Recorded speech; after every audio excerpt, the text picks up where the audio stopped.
One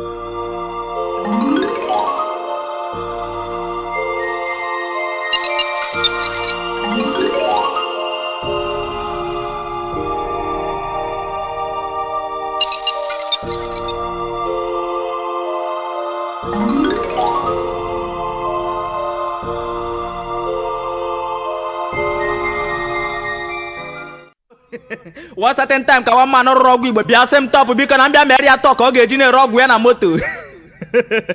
ngwa na ya banụ studio ma ba butu bido kwube ma jụọ ya aga biko ka ihe agụga na-agụgasị ya sị m na ọgwụ ya na-agwọ nta na-agwọ imo na a na-agwọ ihe niile sọ nsị ihe na ọ naghị agwọ HIV m si ọya niile ọsị m ihe niile akpọrọ ọya m si ya sị m m si oke ngwanụ no problem nna injinia ebido rekọdụ ba o ma ebido ọgwụ a na-agwọ ịba dị ma na-ekwe n'isi ọgwụ anyị na-ere ebe a ọ na-agwọ ihe niile dị ma na-ekwe n'isi ọgwụ anyị na-ere ebe a ọ na-agwọ nta na-agwọ imo dị ma na-ekwe n'isi ọgwụ a mgbe ụfọdụ bụ nwata nwaanyị ihe dịka egbusie si gị n'ahụ na-apụta dị ma na-ekwe n'isi si m na ya na eji m ya mgbe ụfọdụ ịgbapụta mmiri dewe na batrum ka ị bịa saa ahụ ike agwụsịsịa gị ọsa ndị na-egosi na ajọ ya ha abịabago bịakwa were ọgwụ ya dị ma na-ekwe n'isi si m nọ nyanwa nna ị makwa nke gbarizi dị ma na mgbe m bịa sị ogoro